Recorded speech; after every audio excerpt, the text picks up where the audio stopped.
ዛሬ ደግሞ የጀመርነውን ትምህርታችንን እንቀጥላለን እና እንደተለመደው ሁላችንም እንቆምና የእግዚአብሔርን ቃል እናነባለን። ዛሬ በጣም ሰፋ ያለ ሐሳብ ነው የምናየው። እንደዚህ ሰፋ እያደረግን ካልሄድን በጣም ብዙ ምዕራፍ ስላለው ይሄን ጉዳይ መሸፈን ስለማንችል ዛሬ ምናልባት 20 ቁጥሮች የሚሆኑ ሐሳባቸውን ብቻ እያነሳን የምንነጋገራቸው ይኖራሉ። የአንደኛ ቆሮንቶስ መጽሐፍ ምዕራፍ 1 ከቁጥር 10 ጀምሮ እስከ 31 ያለውን እናነባለን። ያው ማንበብ የጥናታችን አንዱ አካል ነው የሚሆነው ማለት ነው። እንደዚህ ይላል የእግዚአብሔር ቃል። ነገር ግን ወንድሞች ሆይ ሁላችሁ አንድ ንግግር እንድትናገሩ በአንድ ልብና በአንድ ሐሳብ የተባበራችሁ እንድትሆኑ እንጂ መለያየት በመካከላችሁ እንዳይሆን በጌታችን በኢየሱስ ክርስቶስ ስም እለምናችኋለሁ። ወንድሞች ሆይ በመካከላችሁ ክርክር እንዳለ ስለ እናንተ የቀለው ቤተሰቦች አስታውቀውኛልና ይህንንም እላለሁ፣ እያንዳንዳችሁ እኔ የጳውሎስ ነኝ፣ እኔ የአጵሎስ ነኝ፣ እኔ ግን የኬፋ ነኝ፣ እኔስ የክርስቶስ ነኝ ትላላችሁ። ክርስቶስ ተከፍሏልን? ጳውሎስ ስለ እናንተ ተሰቀለን? ወይስ በጳውሎስ ስም ተጠመቃችሁን? በስሜ ተጠምቃችሁ ማንም እንዳይል ከቀርጵሎስ ከጋዮስ በቀር ከእናንተ አንድ እንኳን ስላላጠመኩ እግዚአብሔርን አመሰግናለሁ። የእስጢፋኖስንም ቤተሰቦች ደግሞ አጥምቄአለሁ፣ ጨምሬ ሌላ አጥምቄ እንደሆነ አላውቅም። ለማጥመቅ ክርስቶስ አላከኝምና ወንጌልን ልሰብክ እንጂ የክርስቶስ መስቀል ከንቱ እንዳይሆን በቃል ጥበብ አይደለም። የመስቀሉ ቃል ለሚጠፉት ሞኝነት፣ ለእኛ ለምንድነው ግን የእግዚአብሔር ኃይል ነውና። የጥበበኞችን ጥበብ አጠፋለሁ፣ የአስተዋዮችን ማስተዋል እጥላለሁ ተብሎ ተጽፏልና። ጥበበኛ የት አለ? ጸሐፊስ የት አለ? የዚች ዓለም መርማሪስ የት አለ? እግዚአብሔር የዚችን ዓለም ጥበበኛ ሞኝነት እንዲሆን አላደረገውምን? በእግዚአብሔር ጥበብ ምክንያት ዓለም እግዚአብሔርን በጥበቧ ስላላወቀች በስብከት ሞኝነት የሚያምኑትን ሊያድን የእግዚአብሔር በጎ ፈቃድ ሆኗልና። መቼም አይሁድ ምልክትን ይለምናሉ፣ የግሪክ ሰዎች ጥበብን ይሻሉ። እኛ ግን የተሰቀለው ክርስቶስን እንሰብካለን። ይህም ለአይሁድ ማሰናከያ፣ ለአሕዛብ ሞኝነት ነው። ለተጠሩት ግን አይሁድ ቢሆኑ የግሪክ ሰዎች ቢሆኑ የእግዚአብሔር ኃይልና የእግዚአብሔር ጥበብ የሆነው ክርስቶስ ነው። ከሰው ይልቅ የእግዚአብሔር ሞኝነት ይጠበባልና የእግዚአብሔርም ድካም ከሰው ይልቅ ይበረታልና። ወንድሞች ሆይ መጠራታችሁን ተመልከቱ። እንደ ሰው ጥበብ ጥበበኞች የሆኑ ብዙዎች፣ ኃያላን የሆኑ ብዙዎች፣ ባላባቶች የሆኑ ብዙዎች አልተጠሩም። ነገር ግን እግዚአብሔር ጥበበኞችን እንዲያሳፍር የዓለምን ሞኝ ነገር መረጠ። ብርቱን ነገር እንዲያሳፍር እግዚአብሔር የዓለምን ደካማ ነገር መረጠ። እግዚአብሔር የሆነውን ነገር እንዲያጠፋ የዓለምን ምናምንቴ ነገር፣ የተናቀውን ነገር፣ ያልሆነውን ነገር መረጠ። ሥጋን የለበሰ ሁሉ በእግዚአብሔር ፊት እንዳይመካ፣ ነገር ግን የሚመካ በእግዚአብሔር ይመካ ተብሎ እንደተጻፈ ይሆን ዘንድ ከእግዚአብሔር ዘንድ ጥበብና ጽድቅን ቅድስናም ቤዛነትም የተደረገልን በክርስቶስ ኢየሱስ የሆናችሁ ከእርሱ ነው ይላል። እንግዲህ ዛሬ ፈጠን የምልባችሁ የምንሸፍነው ክፍል ትንሽ ሰፋ ስለሚል ነው ማለት ነው። በባለፈው ሳምንት የዚህን መጽሐፍ ትንሽ ባክግራውንድ ለማየት ሞክረናል። ይሄን ደግሞ ለማወቅ ያደረግነው ጥረት ምንድን ነው ካላችሁ የመልእክቱን አጠቃላይ ሐሳብ ለመረዳት ያንን ዘመንና ያን አካባቢ ለማወቅ ትንሽ ጥረት አድርገናል ማለት ነው። ምክንያቱም ይሄ ቃል ባይዘው በቀጥታ ለኛ አይደለም የተጻፈው በቆሮንቶስ ላሉ ቅዱሳን ነው። ለነሱ እግዚአብሔር ምን አላቸው ካልን በኋላ ነው ቀጥሎ በእነሱ በኩል ደግሞ እኛን ምን አለን ብለን መፈለግ የምንችለው። ስለዚህ እነሱ የነበሩበትን ሁኔታ፣ እነሱ የነበሩበትን የኢኮኖሚ የሶሻል ስታተስ አጠቃላይ ነገር ማወቅ ይህን መጽሐፍ ለመረዳት ስለሚጠቅም ነው እንጂ እንዲሁ ጥናትና ምርምር አድርገናል ለማለት አይደለም ይህን ጉዳይ የምንናገረው ማለት ነው። ግን በአጠቃላይ የተረዳነው ነገር ምንድን ነው ካላችሁ ይሄ መጽሐፍ ወይም የቆሮንቶስ መጽሐፍ በጣም ኢትስ ፉል ኦፍ ፕሮብሌም ነው፣ በችግር የተሞላ መጽሐፍ። በሌላ አነጋገር በቤተ ክርስቲያን ውስጥ በአንድም በሌላም በዘመናት መካከል የሚነሱ የተነሱ ችግሮች ጠቅላላ በዚህ መጽሐፍ ውስጥ ሞር ኦር ለስ ተካተዋል። በቃ እና በጣም ችግርን ለመፍታት የተጻፈ መጽሐፍ ነው። እንደ ሌሎቹ የዶክትሪን መጽሐፍ አይደለም። ዶክትሪን ያለው ምናልባት ምዕራፍ 15 ላይ ብቻ ሊሆን ይችላል ማለት ነው። ስለዚህ ቤተ ክርስቲያኑ ሊታዩ ሊከሰቱ ሊሆኑ ያሉ ችግሮችን በከፍተኛ ሁኔታ በማንሳት ለነሱ መልስ ለመስጠት የሚጣጣር የመጽሐፍ አይነት ነው። ደግሞም ብዙዎቻችን ከዚህ መልስ እናገኛለን ብዬ አስባለሁ። ግን ምንም በችግር የተሞላች ቤተክርስቲያን ብትሆን የቆሮንቶስ ቤተክርስቲያን በጣም ከባባድ ኃጢአቶች የሚታዩባት፣ እግዚአብሔር የማይፈቅዳቸውና የማይከብራቸው ነገሮች በጣም በከፍተኛ ሁኔታ ቢታዩባትም የዚህ መጽሐፍ ጸሐፊ ሐዋርያው ጳውሎስ ወደ እነሱ ግን ይህን መልእክት ሲጽፍ እናንተ ችግር ያለባችሁ ብሎ አልጀመረባትም። ያላቸው በመካከላችሁ የእግዚአብሔር ጸጋ ስለሚገለጥና ስለሚሰራ እግዚአብሔር በእናንተ መካከል ስላፈሰሰው ጸጋ በጣም አመሰግነዋለሁ ብሎ ነው። ከነ እንከኑ ከነ ችግሩ ከነ ፕሮብሌሙ በመካከላችሁ አሁንም የእግዚአብሔር ጸጋ ስላለና ስለፈሰሰ በጣም እግዚአብሔርን አመሰግነዋለሁ። መፍሰሱ ብቻ አይደለም፣ ይሄ ጸጋ መንፈሱ ለኔ መፍሰሱ የሚነግረኝ ነገር አለ። የሰበኩት ወንጌል የደከምኩበት ስራ በእናንተ መካከል ከንቱ እንዳልቀረ ራሱ ምልክቱ ይሄ ነው። ለምን? በመንፈስ ቅዱስ ተሞልታችኋል። መሞላት ብቻ አይደለም፣ እግዚአብሔር የሰጣቸው የጸጋ ስጦታዎች ጠቅላላ በመካከላችሁ ኤክሰርሳይዝ ያደርጋሉ። ስለዚህ በዚህ ምክንያት እግዚአብሔርን በጣም አመሰግናለሁ ብሎ ነው የጀመረው። በጣም ከምገረምበት ነገር አንዱ አመሰግናለሁ ብቻ ሳይሆን እነዚህ ሁሉ ችግሮች የሚገኝባትን የቤተ ክርስቲያን አባላት እንደ ምናምንቴ የማይቆጥራቸው ወንድሞች ሆይ ብሎ ይጠራቸዋል ማለት። እስቲልናው በውድቀት ውስጥ ቢሆኑ እግዚአብሔር በማይከብርበት የህይወት ምልልስ ውስጥ ቢሆኑ ጳውሎስ ግን አሁንም ስታተሳቸውን ሲናገር ወንድሞች ናችሁ፣ በጌታ በኢየሱስ ክርስቶስ ድናችሁ ወደ ቅዱሳን ህብረት የተጨመራችሁ ናችሁ ብሎ ይናገራል ማለት። እንደው እኔ መከለስ ጎበዝ ስላልኩ ዛሬ ወደ ቀጥታ ወደ አሰቤ ልሂድ። ቀጥታ ግን ምስጋናን ካቀረበላቸውና ከተናገራቸው በኋላ በመካከላቸው ስለተገለጠውና ስለሚታየው መሰረታዊ ችግር ማንሳት ይጀምራል ማለት። አሁን ስሙኝ፣ ከምዕራፍ 1 እስከ ምዕራፍ 4 ድረስ ስንሄድ አንድ ቤተሰብ የቀለዌ የሚባሉ ቀለዌ ማለት ሴት እንደሆነች ምናልባት ነጋዴ እንደምትሆን ብዙ በስሯ ባሮችና ፋሚሊ ሊኖራት የሚችል ሴት ነች እና ንግድ ልታካሄድ ትችላለች። ያቺ ሴት ከቆሮንጦስ ወደ ኤፌሶን ከኤፌሶን ወደ ቆሮንጦስ የሚመላለሱ ቤተሰብ የሆኑ ሰዎች አሏት ማለት ነው። ምናልባት ቀለዌ ክርስቲያን ላትሆን ትችላለች። አብረዋት የሚሰሩ እሷ ጋር የተቀጠሩ ሰራተኞች ግን ክርስቲያን ሊሆኑ ይችላሉ። ምናልባት የኤፌሶን ሜምበር ሊሆኑ ይችላሉ ወይ ደግሞ የቆሮንጦስ ቤተክርስቲያን ሜምበር ሊሆኑ ይችላሉ። ስለዚህ ከኤፌሶን ወደ ቆሮንጦስ መጥተው ቆሮንጦስ አካባቢ ትንሽ ተቀምጠው ቤተክርስቲያን ጆይን አድርገው ሊሆን ይችላል። በቤተክርስቲያን ውስጥ የነበረውን ችግር መጥተው ኤፌሶን ለተቀመጠው ለጳውሎስ ሪፖርት አድርገውለታል ማለት ነው። ስለዚህ እሱ ሲናገር ወንድሞች ሆይ በመካከላችሁ ክርክር እንዳለ ስለ እናንተ የቀለዌ ቤተሰቦች አስታውቀውኛል ብሎ ይጀምራል ማለት ነው። በደንብ ስሙ። በጣም ብዙ ሰው ሁሉንም ነገር መገለጥ እንዲሆንለት ይጠብቃል ማለት ነው። አሁን እኔ ለምሳሌ እዚህ እንደዚህ ማድረግ የለባችሁም ብል ያን ያህል ሰው ለመልእክቱ ክብደት አይሰጠውም። ግን አይኔን ጨፍኜ የጌታ መንፈስ ይለኛል ይገልጥልኛል ብል በጣም ብዙ ሰው ይደነግጣል ማለት ነው። አንዳንድ ችግሮች ፍጥጥ ብለው ከወጡና ከታዩ አይን መጨፈር አያስፈልገም። የእግዚአብሔር መልእክት ነው። በቃ አታድርገው ማለት እግዚአብሔር እንደተናገራችሁ መቁጠር አለባችሁ። በመካከላችን አንድ የኃጢአት አይነት እያደገ እየበረታ እየጎለበተ ከመጣ ስለሱ የኃጢአት አይነት እግዚአብሔር እንደማይወደው ትምህርት አዘጋጅተን ብናስተምር መንፈስ ቅዱሳዊ ነው። አሜን አትም የግድ በልብ የፈሰሰ በቃ በጣም ብዙዎችን ወደ ሐሰት ትንቢት የመራው ነገር አንዱ ይሄ ነው። ለምን ካልጨፈንን አታምኑ። ይታየኛል ምናምን ካላልን አታምኑ። ለምሳሌ በመካከላችሁ ለእግዚአብሔር ቤት አስራት የማይሰጥ መባ የማያወጣ ምናምን ሰው ከበረታ ወይም ከበዛ ስለ መስጠት ብናስተምራችሁ መጽሐፍ ቅዱሳዊ ነው። የእግዚአብሔር መንፈስ ሐሳብ ገንዘብ ፈልገን አይደለም፣ ከዚህ ተግባር ስለጎደላችሁ ማለት ነው። አሜን አትም።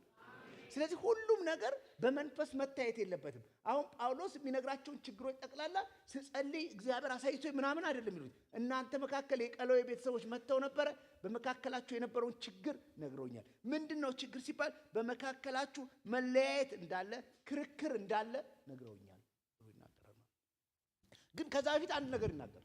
እየሰማችሁ ቶሎ ፈጠን ስለምንል እንደሚሰማ ሰው እንድትሆኑልኝ ይፈልጋል። ነገር ግን ወንድሞቼ ሁላችሁ አንድ ንግግር እንድትናገሩ በአንድ ልብ በአንድ ሐሳብ የተባበራችሁ እንድትሆኑ እንጂ መለያየት በመካከላችሁ እንዳይሆን በጌታችን በኢየሱስ ክርስቶስ ስም እለምናችኋለሁ ይላል። ይሄን በአንደኛ ተሰሎንቄ ምዕራፍ 3 ቁጥር 4 አካባቢ ይሄንኑ ሐሳብ ጳውሎስ ተናግሯል። ወንድሞቼ ይላቸዋል ሁላችሁ በአንድ ንግግር እንድትናገሩ። ይሄ ማለት አሁን ለሚዘረዝረው ፕሮብሌም ሶልቭ ማድረግ ወይም ኮንክሉዥን ሊሆን ይችላል ማለት ነው። አንድ ልብ አንድ ሐሳብ የተባበራችሁ እንድትሆኑ እንጂ በመካከላችሁ መለያየት እንዳይኖር ይልና በጌታችን በኢየሱስ ክርስቶስ ስም እለምናችኋለሁ። የአማርኛው ቃል በጌታችን በኢየሱስ ክርስቶስ ስም እለምናችኋለሁ ነው የሚለው። ምን ማለት ነው? ቤግ አድርጋችኋለሁ፣ በመካከላችሁ እንዳትለያዩ፣ በአንድ ሐሳብ እንድትሆኑ፣ እንድትከባበሩ፣ አንድ ቃል እንድትናገሩ እለምናችኋለሁ። አሁን እለምናችኋለሁ ግን የፈቃደኝነት ጉዳይ ነው አይደል? ለምሳሌ የሚለምናችሁ ሰው መጥቶ መኪና አቁማችሁ ሊሆን ይችላል፣ በመንገድ ስትሄዱ ሊሆን ይችላል። 10 ብር የሚጠይቃችሁ ሰውዬ ምንድን ነው? እባክህ ስጠኝ። ምን እያደረገ ነው? እየለመነ። የመስጠትና ያለ መስጠት ፈቃድ ማ ጋር ነው ያለው? እናንተ ጋር። ልትሰጡትም ላትሰጡትም ትችላላችሁ። አሁን ይሄ ከሆነ ትርጉሙ ይሄ ቃል እንደ እግዚአብሔር ቃል ትእዛዝ ላይሆን ይችላል። በመካከላችሁ መለያየት፣ ጠብ፣ ክርክር እንዳይኖር እለምናችኋለሁ ሲላቸው በቃ ለመንከን ግን እኛ በክርክርና በጠብ እንቀጥላለን ማለት አይችሉም። ሰምታችሁ? ለምሳሌ ቅድም ያልኳችሁ ሰው የመጣው 10 ብር ሲበዛ አልሰጥም ብላችሁ መቀጠል ትችላላችሁ። ለምን? ለመናችሁ፣ መስጠት አልፈለጋችሁ፣ ከዛ አልሰጥም ብላችሁ ትቀጥላላችሁ። አሁን ግን ጳውሎስ በመካከላችሁ መለያየት፣ ጸብ፣ ክርክር እንዳይኖር ሲላቸው አይ ምን እንዳይኖር ከዛስ እለምናችኋለሁ። ኦኬ ልመና ነው እንዴ? አዎ እንቀጥላለን ማለት አይችሉም።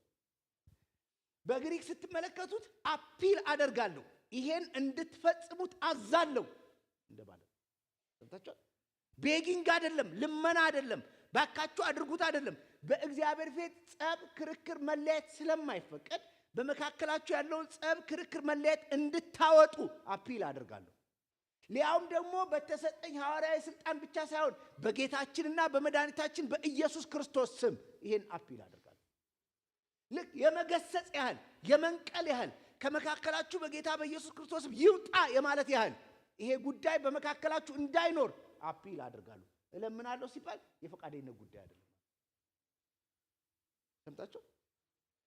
ምናልባት ይሄን ቃል ሳስተምራችሁ ምናልባት ሮሜን ስንማር ታስታውሱ እንደሆነ ስጋችሁን ቅዱስና ሕያው መስዋዕት አድርጋችሁ ታቀርቡ ዘንድ በእግዚአብሔር ርኅራኄ እለምናችኋለሁ የሚል ቃል ማለት እለምናችኋለሁ በጥያቄና በማስገደድ መካከል ያለ የግሪክ ቃል። እንደውም ያስረዳኋችሁን ካረሳችሁ ንገራችሁ። አሁን አንዳንድ ቦታ ከባባድ ፌዴራል ፖሊሶች የሚፈትሹበት ቦታ አለ አይደል? ምን ነው የፍተሻ ዘመን እኮ ነው፣ በደምብ ታውቃላችሁ። እና ትፈተሻላችሁ የሆነ ቦታ ሄዳችሁ ማለት እና አንዳንድ ትሁት የሆኑ ፈታሾች አሉ። አንዳንዶቹ ምንም ራሱ ፈቃደኝነትንም አይጠይቁም። አንዳንዶቹ ግን እባክህ ልፈትሽ ይላሉ አይደል? እባክህ ፍተሻ አለ ልፈትሽ ምናምን ሲሉ እባክህን ያለኝ ብላችሁ ገብታችሁ አልፈተሽም ብትለውስ በግድ ትፈተሻለህ። አይ ሰውየው እባክህ ስላለኝ በቃ ላይሆን ይችላል ማለታችሁ። አሁንም በጌታ በኢየሱስ ክርስቶስ ስም እለምናችኋለሁ ሲል ኦኬ ልመና ነው። ስለዚህ ጠብና ክርክራችን መለያየታችን እንቀጥላለን ማለታችሁ ነው። እዚህ ድንጋጌ ነው። እምለምናችሁ በጌታ በኢየሱስ ክርስቶስ ስም ነው ማለት በሱ ስልጣን እመጣባችኋለሁ፣ እኔም ሐዋርያዊ ስልጣኔን እጠቀማለሁ። ስለዚህ በመካከላችሁ ጠብና ክርክር እንዳይኖር እለምናችኋለሁ። አሁን ቀጥሎ ማብራሪያውን እነግራችኋለሁ። ይህንንም እላለሁ፣ በደንብ ስሙ። የእግዚአብሔር ቃል በዚህ ጥንቃቄ ነው የተጻፈው። ይህንንም እላለሁ እያንዳንዳችሁ። አሁን ቀጥሎ የሚያነሳው በቆሮንቶስ ቤተክርስቲያን ውስጥ የተከሰተው ችግር የሳም ግሩፕ ችግር አይደለም። የሆኑ ሰዎች መጥተው ቤተክርስቲያኑን እያመሱት፣ ሊሆኑ ሰዎች ደግሞ በሰላም እየኖሩ እግዚአብሔርን በስነ ስርዓት እያመለኩ አይደለም። ይሄ የቤተክርስቲያን አባላት ጠቅላላ ችግር ነው። እያንዳንዳችሁ ይላችኋል። እሺ እኔ የጳውሎስ ነኝ፣ እኔም የአጵሎስ ነኝ፣ እኔ ግን የኬፋ ነኝ፣ እኔስ የክርስቶስ ነኝ ትላላችሁ። አሁን የቤተ ክርስቲያኑ አባላት ጠቅላላ ብታምኑ ባታምኑ በአንድም በሌላም ከነዚህ አራት ግሩፕ የተለዩ አይደሉም። ከአራቱ አንዱ ውስጥ ገብተዋል። በቃ እዚህ ችግር ውስጥ የሌለ የለም። ለምን ይላችኋል? እያንዳንዳችሁ። አንዳንዶቻችሁ ትነሱና እኔ ማን ነኝ ትላላችሁ? የጳውሎስ ነኝ። አንዳንዶቻችሁ ትነሱና እኔ ማን ነኝ? የአጵሎስ ነኝ። አንዳንዶቻችሁ የኬፋ ነኝ ትላላችሁ። ሳም ግሩፕ ደግሞ አለ እኔ የክርስቶስ ነኝ ትላላችሁ። አሁን ስሙ፣ ኢትስ ኖት ሄሬቲክ የሆነ እንትን አይደለም። በቆሮንቶስ ቤተክርስቲያን ውስጥ የተከሰተው የመከፋፈል ችግር ትምህርታዊ ችግር አይደለም። በስላሴ ላይ የሆነ ነገር ተጣልተው አይደለም። ወይም የጌታ እራት እንዲህ ነው ተባብለው ተጣልተው አይደለም። ወይም ደግሞ ክርስቲዮሎጂ ላይ ተጣልተው አይደለም። የዚህ ቤተክርስቲያን ችግር ባስተማሯቸው አስተማሪዎች ፐርሰናሊቲ ላይ የተደገፈና የተንጠለጠለ ነው። ቡድንተኝነቱ ምን ላይ ነው የተመሰረተው ካላችሁ የዶክትሪን ችግር ላይ ሳይሆን ማድነቅና ሌላውን አለማድነቅ ነው። በእንግሊዘኛ ኢትስ ፐርሰናሊቲ ከልት ይባላል ማለት። በጣም ሲገፋና ከፍ ሲል አምልኮተ ሰብ እንደማለት ነው። ከሚያገለግላቸው ሰው ጋር ያላቸው አፍሌሽን፣ ለዛ ሰው ያላቸው መገዛት፣ መውደድ፣ ሌላውን ሪጀክት እስከማድረግ ድረስ ቡድን እስከመመስረት ድረስ አድርሷቸዋል ማለት። በዚህ መጽሐፍ አጻጻፍ ወይም ደግሞ ታሪካዊ ዳራ መሰረት ምን ከተመለከታችሁት ይሄ መጽሐፍ ሲጻፍ ጳውሎስ ኤፌሶን ሆኖ ሲጽፍላቸው አንድ ነገር ያስተውላል። የዚች ቤተክርስቲያን መስራች ጳውሎስ ነው። አሜን። መስርቷቸው ነው። በሌላ አነጋገር ከአኪያ መጥቶ ቤተ ክርስቲያኒቱን አዳዲስ ነፍሳትን ጌታ ኢየሱስ ክርስቶስ እንደሚያድን ነግሯቸው መስርቷት 1 ዓመት ከ6 ወር ወይም ደግሞ 18 ወር ከነሱ ጋር ተቀምጦ አሁን ሄዶ እሱ ከሄደ በኋላ የመጣ አንድ አገልጋይ አለ። ማን ሲባል አጵሎስ የሚባል ልኮላቸው እሱ አገልግሏቸው በጣም እርግጠኝነት ባይታይም ምናልባት ኬፋ የሚባለው ጴጥሮስ ነው። እሱም መጥቶ ጎብኝቷቸው ይሆን ተብሎ ይታሰባል። እነዚህ ሰዎች ምናልባት ጎብኝቷቸውና አስተምሯቸው ከሆነ ሶስቱንም ሰዎች ከጀርባቸው ተሰልፈው እኔ የጳውሎስ ነኝ፣ እኔ የአጵሎስ ነኝ፣ እኔ የኬፋ ነኝ። ይሄ ለኛ ዘመን ምን ያስተምረናል ብላችሁ ከተናገራችሁ በጣም በሚያሳዝን ሁኔታ ሰዎች ብታምኑ ባታምኑ በጌታ በኢየሱስ ክርስቶስ ካገኙ ድህነትና ህብረት በላይ ለሆነ ሰው ያላቸው ፍቅርና አምልኮ እየበለጠ መጥቶ ሰምታችሁ። እኔ ሁሌ ሳስተምር እናገራለሁ ስለ ጌታ ስለ ኢየሱስ ክርስቶስ ምንም የማይመስላቸው አንድ በጣም የሚወዱትን አገልጋይ ብትነኩባቸው ግን የሚጣሏችሁ በጣም ብዙ ሰዎች አሉ። በእንትና አትምጣብኝ ይላሉ። ሰው እኮ ነው፣ የሚሳሳት ነው፣ የሆነ ነገርም አድርጎ ሊሆን ይችላል። ነገር ግን በጣም አሁን ኢቭን የቸርች አመሰራረት የቸርች አሁን ፋን አካሄድ ምናምን ጠቅላላ እየሄደ ወደ አንድ ሰው እየመጣ ነው። መጀመሪያ ጳውሎስ ያስተማራቸውና በጳውሎስ አካሄድ በጣም የተደሰቱ ሰዎች እኛ የጳውሎስ ነን አሉ። መጽሐፍ ቅዱስ ሲናገር አጵሎስ የሚባለው ደግሞ በጣም በንግግር የበረታ እንደውም የመጀመሪያው መጽሐፍ ቅዱስ አፖሎጄቲክስ ይሄ የዕቅበተ እምነትን የሰራ አይሁዶችን በቀላሉ ወደ ጌታ ማምጣት የሚችል በንግግርና በቃል የበረታ ሰው ነው። እሱ ደግሞ ካስተማራቸው በኋላ በጣም ፋሽኔትድ በጣም በሱ ደግሞ ተደሰቱና እኛ አጵሎስ ነው። ምናልባት ጴጥሮስ መጥቶ ሊሆን ይችላል። ምክንያቱም ወደ ምዕራፍ 12 አካባቢ ስለ ራሱ ሐዋርያነት ጳውሎስ ሲናገር እኛ እንደነ ኬፋ ሚስቶቻችንን ይዘር መዞር አንችልምን ብሏል። እንግዲህ ሚስቱን ይዞ መጥቶ ሊሆን ይችላል እና ብቻ ይወደዱታል። ምናልባት የኬፋ ደግሞ ደጋፊዎች አይሁዶች ሊሆኑ ይችላሉ። እሱ ሐዋርያ ነው፣ አይሁዳዊ ነው፣ የሱ ደጋፊዎች ሊሆኑ ይችላሉ። ቅዱሳን እኔ ልንገራችሁ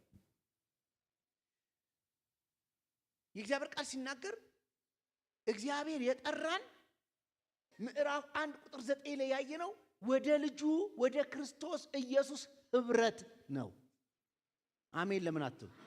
በግሪክ ኮይኖኒያ የሚለው ወደ ማ ኮይኖኒያ ሲባል የመጣነው ወደ ልጁ ወደ ክርስቶስ ኢየሱስ ህብረት ነው።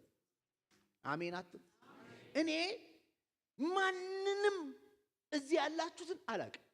ለምሳሌ አላቅም ኢየሱስ ማንም ሰው ከመካከላችሁ ጌታ ኢየሱስ ክርስቶስ ጋር እንድመጣ ምንም እንትን ያደርገልኝ ሰው ምን ልላችሁ ፈልጌ እኔ ጌታ ኢየሱስ ክርስቶስ ገብቶኝ እሷም ገብቷት እሱም ገብቶት ወደ ክርስቶስ ኢየሱስ እግር ስር ስንሰባሰብ ነው እርስ በርስ ራሱ የተዋወቀ። አሜን አትም? ጳውሎስ ሁልጊዜ እኔ ማንንም ቢሆን በክርስቶስ ኢየሱስ አውቃለሁ ብሎ የሚናገረው ሰውየውን ራሱ ያወቅኩትና የተገናኘሁት የት ነው? እኔ ክርስቶስ ኢየሱስ ጋር ህብረት ላረግ ስመጣ። አንዳንድ ሰው ትላላችሁ አይደል እቺን እንትናን የት ነው የምታውቃት ሲባል እኔ እኮ አላውቃትም ጓደኛዬ እንትና ነች ያስተዋወቀችኝ ትላለህ አይደል? ልታውቋት አትችሉም ነበር። ሁለታችሁ የት ነው የተገናኛችሁት? አንድ ኮመን ጓደኛችሁ ነው። ልክ እንደዛ ሁላችንም መተን አንድ ኮመን የሆነ ለሁላችንም ቤዛ የሆነ ለሁላችንም አዳኝ የሆነ የወደድነውና ያፈቀርነውን እሱን ለማግኘት ስንመጣ ሌሎችንም ሰዎች አወቀ። አሜን አትም? ስለዚህ የህብረታችን መሰረት እዚህ ውስጥ ያሉ ምርጥ ሰባኪዎች፣ ምርጥ ተናጋሪዎች፣ ምርጥ የጸጋ ስጦታ የሚገለጥባቸው ሳይሆኑ የህብረታችን መሰረት ማን ነው? ኢየሱስ ነው። አሜን አትም? እንደው ህብረት ባታረጉ ይሻላችኋል። እዚህ የመጣችሁት የሆነ ሰው አድንቃችሁ ከሆነ በሆነ ሰው ተመስርታችሁ ከሆነ እሱ ሲወድቅ የምትወድቁ ሲነሳ የምትነሱ ከሆነ ተሸውዳችኋል። ስለዚህ ጳውሎስ በጣም ይናገራል። እኔ ጳውሎስ ነኝ። ለምሳሌ ጳውሎስ ባይዘው ጀኒውን መሆኑን የምታውቁት ይሄ እግዚአብሔር ቃል ንጹህ መሆኑን የምታውቁት ጳውሎስ ራሱን ኤክስክሉድ አላደረገም። ለምሳሌ እሱን የደገፉት አሉ፣ የጳውሎስ ነኝ የሚሉ ሰዎች አሉ። የጳውሎሶች እናንተን ተዋችሁና የኬፋንና የአጵሎስን የክርስቶስ ነኝ የሚሉትን አታክ አደርጋለሁ አላለም። የጳውሎስ መሆኑ የእኔ መሆንም የአጵሎስ መሆንም የኬፋን መሆን ልክ አይደለም። እንደው አወዛጋቢው አንድ አራተኞቹ ናቸው። እኛ የክርስቶስ ነን ይላሉ። እነሱንም አልማራቸው። ምርጥ ተገኝቷል የክርስቶስ ነን የሚሉበትን መንፈስ ያውቋል። እሱ ራሱ የሚሉት ምንድነው? ክርስቶስን ራሱ ከነሱ ከፍለው የወሰዱ ናቸው። ክርስቶስ የነሱ አይደል፣ ክርስቶስ የኛ ነው የሚሉ ናቸው። ገብታችሁ ባይዘው ይሳሳቱ እንጂ የጳውሎስ ነኝ የአጵሎስ ነኝ የሚሉትም እኮ የክርስቶስ ናቸው አይደሉም እንዴ? እንደው አንደርስታንድ አላደረጉም እንጂ እነዚህ ደግሞ በጣም ኤክሳይትድ ያደርጉ ምንድነው ኤክሰለንት የሆኑ ምርጥ የሆኑ ሰዎች ይመስላሉ። እኛ የጳውሎስ ነን ምናምን የክርስቶስ ነን ሲሉ እናንተ ክርስቶስ የላችሁም ማለት ቢሉ ኖሮ በትክክል ማለት የነበረባቸው ሁላችን የክርስቶስ ነን። ለምን የአጵሎስ ነኝ ትላለህ? ለምን የጳውሎስ ነኝ ትላለህ? ሁላችንም የክርስቶስ ነን ማለት ሲገባቸው እናንተ የፈለጋችሁን እኛ የክርስቶስ ነን። እነሱንም አልማራችሁ፣ እናንተም ልክ አይደላችሁ። ለምን ብለው ሲጠይቁት የመጀመሪያ አታክ የሚያደርጋቸው የክርስቶስ ነን ያሉትን ነው። ምን ክርስቶስ ተከፍሏልን አላቸው። ከፍላችሁ ከሰው ላይ ነጥቃችሁ የምትወስዱት ክርስቶስ ተከፍሏልን? እሺ ጳውሎስ ነኝ የምትሉት ጳውሎስ ስለናንተ ተሰቀለን? አይ የተሰበሰብነው ማጋ ነው የተሰቀለልን ጋር። አሜን ለምን አትሉ? እሺ ወይስ በጳውሎስ ስም ተጠምቃችኋልን? በስሜ እንደተጠመቃችሁ ማንድም እንዳይል ከቀርስጶስና ከጋዮስ በስተቀር ከእናንተ አንድስ እንኳን ስላላጠመኩ እግዚአብሔርን አመሰግናለሁ። ምን ማለት ነው? አሁን እዚህ ጋር ጳውሎስ ቀጥሎ በሚመጣው ጥቅስ ባይዶ እየሰማችሁ መስይ የሚሰማኝ ምንም አላወሳሰብኩባችሁማ። እሺ ቀጥሎ በሚመጣው ጥቅስ ጳውሎስ ጥምቀትን ትንሽ ዲስከሬጅ የሚያደርግ ይመስላል፣ ግን አውቆ ነው ማጉላት የፈለገው አንድ ጉዳይ አለ። ከእናንተ አሁን ክርስቶስ ተከፍሏል? አይ አልተከፈለም ይሉታል። እሺ ጳውሎስ ተሰቅሎላችኋል? አልተሰቀለም። እሺ በጳውሎስ ስም ተጠምቃችኋል ይላችኋል? አልተጠመቅም። እግዚአብሔርን የማመሰግነው ከሁለት ሰው በስተቀር በኋላ አንድ ሰው ይጨምራል፣ ከዚህ ሰዎች በስተቀር እኔ በእጄ ማንም ሰው ስላልተጠመቀ እግዚአብሔርን አመሰግናለሁ።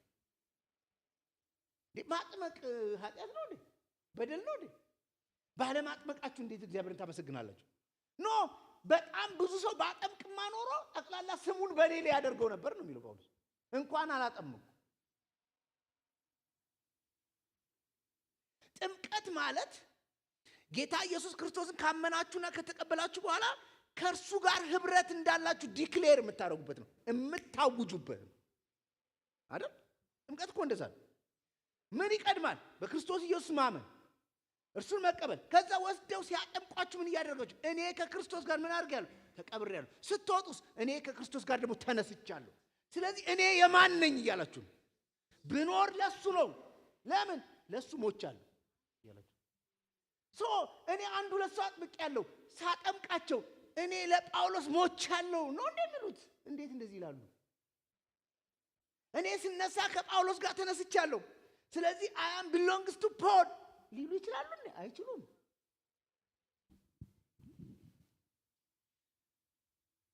ከዛ ለማጥመቅ ክርስቶስ አላከኝም እና ይላል። ምን ማለት እንደሆነ ንገራችሁ።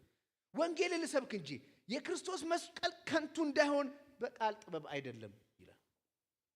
ለማጥመቅ ጌታ አላከኝም ሲል ማጥመቅ ሚሽን ምናምን ሆኖ አይደለም። በዋናነት ከመጠመቅ በፊት ማመን ይቀድማል፣ ወንጌል ይቀድማል።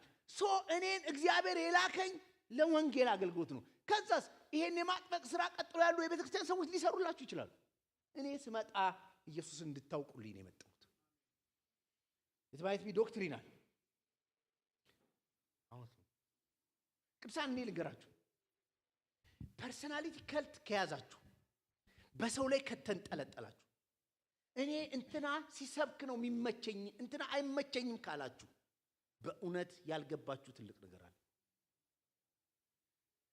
ይሄ ማለት ሰዋዊ ነው። አንዳንድ ሰዎች የምንወዳቸው ሊኖሩ ይችላሉ፣ ሲያስተምሩ የሚገባን ምናምን ሊኖር ይችላል።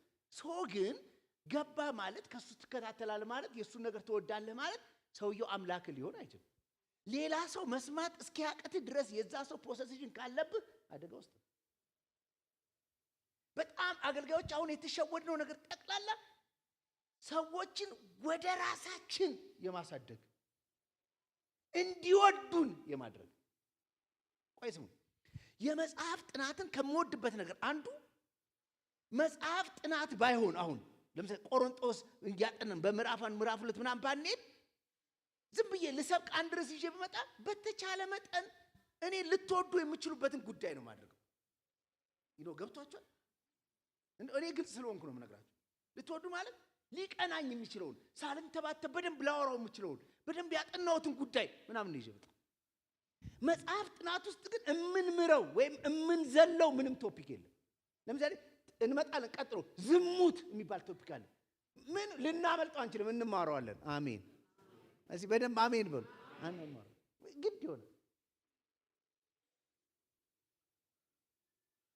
እና የእግዚአብሔር ቃል ለማጥናት መምጣት ያለባችሁ ምንም የምንዘለው ጉዳይ የለም። በመጽሐፍ ጥናት ውስጥ እንዲሁ ከጠቀማችሁ ማለት ነው። አንዳንድ ሰዎች እያስተማርን አንዳንድ ቦታ ዋይ ዋይ አይልም፣ አይጮህም፣ አሜን አሜን የለውም፣ ዝም ነው። የዛ ቀን ታግሰን ማለፍ አለ። አሜን። አንዳንድ ሰው በቃ ስለማይችል ይዘለዋል ያን ፓርት። ይሄ ብዙም ጥቅም የለውም፣ ለእናንተ ይጠቅማል። የማይጠቅም እዚህ ውስጥ የተጻፈ የለም። አሜን አትሉ? ከዛ ቀጥሎ የሚያነሳውን አንድ ሐሳብ ፍላሽ ያደርጋል። ልሰብክ እንጂ የክርስቶስን መስቀል ከንቱ እንዳይሆን በቃል ጥበብ አይደለም ይላል። ከዛ የቆሮንቶስ ቤተክርስቲያን ፈተና የሆነ አንድ ጉዳይ አለ። ባለፈው እንደነገርኳችሁ አንዲት ቤተክርስቲያን የማህበረሰቡ ነጸብራቅ ነች። እንታችሁ ኢትዮጵያ ውስጥ የሚነሱ ፖለቲካዊ፣ ማህበራዊ፣ ኢኮኖሚያዊ ችግሮች በአንድም በሌላም ቤተክርስቲያን ውስጥ ታዩታላችሁ። ለምሳሌ የኢትዮጵያ የፖለቲካ አደረጃጀት ብሔር ተኮር ነው አይደል? እኔ እኮ አይደለም መንግስት ራሱ ይላል፣ አትፍሩ። ብሔር ተኮር ነው። የፖለቲካ ፓርቲዎች ምናምን ሲደራጁ በምንድን ነው የሚደራጁት? በብሔር ነው የሚደራጁት። የክልል አወቃቀራችን አከፋፈላችን በምንድን ነው? በብሔር። ልክ ይሄ አወቃቀር ይሄ ምናምን ሲመጣ የዚህን ሪፍሌክሽን ውጤቱን ቤተክርስቲያን ውስጥ በልተነዋል። እዚህ መተን በቋንቋ ተደራጅተናል አይደል? ከየት አመጣ ነው?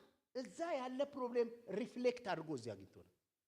እኔ በቋንቋ አምልኮ አታምልኮ አይደለም ችግሬ፣ ግን ኢት አፌክትስ።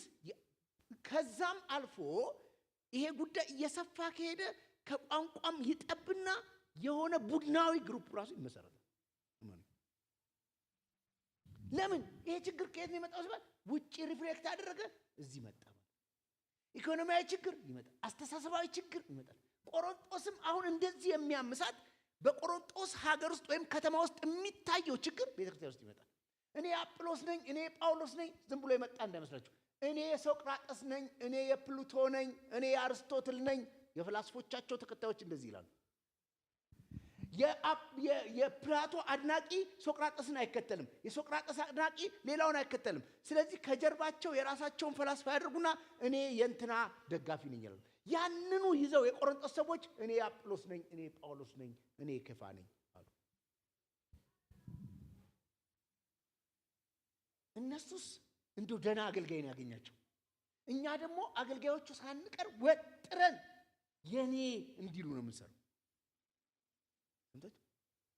እግዚአብሔርን ራሱ አንፈራ። እኔ አንድ ሰው ይፈወሳል፣ ከዛ ሊመሰክር እዚህ ጋር ይቆማል። እሺ እንዴ ነው ምንህን ነበር የሚያም ጀርባዬን፣ ከዛ ተፈወስኩ ካለ አያስብሉትም። እንደዛ እሺ ማጸልዩልኝ ማ ፕሮፌት እንትና ጸልዩልኝ ማለት አለበት። አይ ከእግዚአብሔር ጋር ክብሩን እንካፈለዋለን። ሰውየው እግዚአብሔርን ብቻ እንዲያደንቅ አይደለም፣ እኛንም እንዲያደንቅ፣ እኛም ላይ እንዲጣበቅ፣ እኛንም እንዲወድ እናደርጋለን። ጳውሎስ ግን እንደሱ እንኳን አይደለም። እኔ እንዴት እንደሆነ አላውቅም ወደ እነሱ የተጣበቁት። ራሱ አጵሎስም እንደዚህ አላደረገም። ይሄን ካለ በኋላ ይመለስበታል። ግን አንድ ሐሳብ ያነሳል። ሌላ ችግራቸው ቆሮንቶስ ውስጥ በጣም የምታገኙት ተደጋጋሚ ቃል ጥበብ የሚል ነው። በግሪክ ሶፊያ ይባላል፣ ዊዝደም ማለት ነው። አሁን በጣም ይደነቃሉ። የአጵሎስ ምናልባት የሆኑበት ምክንያት አንዳንዴ አጵሎስ በጣም ተናጋሪ ነው። በዛ ዘመን የእውቀት ሁሉ ቁንጮ የሚባለው የንግግር ጥበብ ነው። አሁን አቴና አይታችሁ እንደሆነ ጳውሎስ ሄዶ ስለ ጌታ ስለ ኢየሱስ ክርስቶስ መስክሯል አይደል? በአቴና ሲመላለስ የማይታወቅ አምላክ የሚለውን አይቶ እኔ የማይታወቀውን አምላክ እነግራቸዋለሁ ብሎ የተናገረው ነገር አለ። ማንም ሰው የንግግር ጥበቡን ይጠቀምና ምን ያደርጋል ካላችሁ ዲስኮርስ ያደርጋል፣ ይወጣና ይናገራል። አይ ቲንክ ሰምቻለሁ እንግሊዝ ሀገር ይመስለኛል ሰዎች አንዳንድ ይወጡና የሚፈልጉበትን ቦታ ነገር የሚናገሩበት ቦታ ስለ ሳርም ስለ ቅጠልም ስለ ምናምንም ይናገር። ሰውየው የሚደነቀው ስለዛ ጉዳይ ያለው ዕውቀት ብቻ አይደለም፣ ፕሬዘንት ያደረገበት መንገድ፣ ያቀረበበት መንገድ። እነዚህ የቆሮንቶስ ሰዎች በዚህ የንግግር ጥበብ የተወረሱ ናቸው። ለነሱ ሰባኪ ማለት ትክክለኛ ሰብስታንስ ይዞ መጥቶ ያስተማረ ሰው ሳይሆን በጣም በተከሸኑ ቃላት የተናገረ። ምናልባት እሁድ መጥቼ ሳገለግል ይሄን ተናግሬ ሊሆን ይችላል። ስሙኝ፣ የሚቀጥለው የቤተ ክርስቲያን ፈተና ሐሰተኛ ነቢያት ምናምን ላይሆኑ ይችላሉ። አሁን እሱ ተነቃን፣ በቃ ተነቃኩ አይደል? ኦኬ፣ ያልነቃችሁ ንቁ እንግዲህ። ተነቃ፣ ፌኩ ተነቃ፣ የሰሩት ምናምን ተነቃ። አሁን ብዙ ሰው ልቡ እንትን አይደለም። የሚቀጥለው የቤተ ክርስቲያን ፈተና ውስጡ ምንም የእግዚአብሔር ሐሳብ የሌለ የተከሸኑ ቃላት ናቸው። እመኑኝ፣ ምን እንደተማራችሁ አታውቁም። እግዚአብሔር ምን እንዳስተላለፈ አታውቁም። አብዳችኋል። እዚህ ወንበር ምናምን ሰብራችኋል። ምን እንደተማራችሁ አታውቁም። ጆሮአችሁ ለ45 ደቂቃ እረፍት እንዳያገኝ ተደርጎ የቃላት ውዥንብር ስንወጣ ምንም። ስለዚህ ቁጭ ብለን የእግዚአብሔር ቃል እንዲህ ሊል ፈልጎ ነው የሚባል ነገር የማንወድበት ዘመን እየመጣ ነው። የእግዚአብሔር ቃል ሐሳቡ ይሄ ነው፣ ይሄኛው ሐሳብ ከዚህኛው ጋር ይገናኛል፣ ማስታወሻ ይዛችሁ የሚባልበት ዘመን አሁን እየደበረው ነው። ሰው ምን በቃ ስሜታችሁን የሚያጥቃ አሁን ተቸግራችሁ ያነሳሻል። በቃ ስሜት ጋር በጣም ኃይለኛ ቁርኝት ያሉ ስብከቶች እየተወደዱ ነው። ይሄ የቆሮንቶስ ችግር ነው። ማን ምን ይናገር ጉዳያቸው አይደለም። የጥበብ ቃል የተወሳሰበ እኔ እላለሁ ስለ ጸሎት ሳስተምር አሁን ከዚህ ጣሪያ በታች ሲባል ሰው አይደነግጥም። ጣሪያ ነው ያለ አይደለም። ታዛ ስል ይደነግጣል። ታዛም ጣሪያ ነው።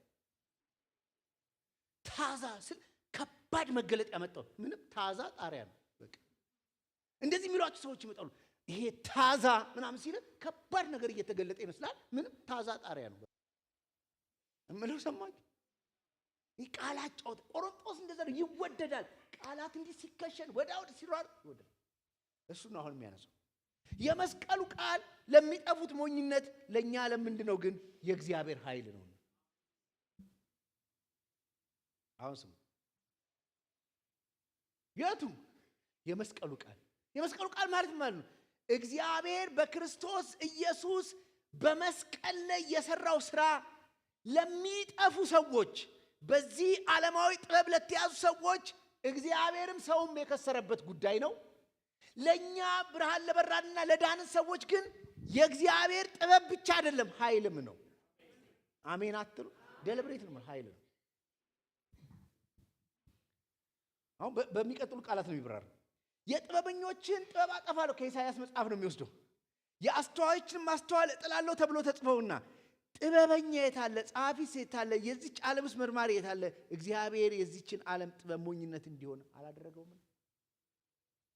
ምንድነው ሞኝነት የሆነው? የዚህ ዓለም ጥበብ እናንተ አሁን የምታደንቁት በቃል በከፍተኛ ሁኔታ ይነገራል እንጂ ምንም ኃይል የለውም። ኃይል የለውም። በጣም ባጭር ቃል ልንገራችሁ። አሁን የመጣው the law of attraction የሚባለው ይሄ በጣም ባጭር ቃል በጣም ብዙ ጴንጤ ነው ደግሞ እሱ ውስጥ ኢንጌጅድ የሆነው የማነቃቂያ ንግግር የሚባለው። ትሄዳላችሁ፣ ከፍላችሁ ነው አሉ የምትገቡት፣ ትገባላችሁ። እሳት ነው በቃ። እኔ በውሸት ማለት በደንብ አይቻለሁ። እማቃቸው ሰዎች እዛ ሄደው ሲዋሹ አይቻለሁ። በጣም በግፍ በንጥቂያ እግዚአብሔር በማይከብርበት መንገድ ገንዘብ አግኝተው የሥራ ፕሪንሲፕል ሲያወሩ እዛ ሰምቻለሁ። እኛ ለምናቃቸው ያንን አንሰማ፣ እማያቃቸው ግን ያብዳል። ሀብታም የመሆን 10 መንገዶችን ነገር ታብዳለ። እኔ ልንገራችሁ፣ ራሳቸው ያንኑ አነቃቂ ንግግር አስተማሪ ነው እንጂ የሆኑት ማንም ሀብታም አልሆነ። ለምን? የዚህ ዓለም ጥበብ፣ የዚህ ዓለም ንግግር፣ የቋንቋ ክሸና ስሜታዊ ለውጦችን በህይወታችሁ ያመጣል እንጂ ብታምኑባት ኃይል የለውም።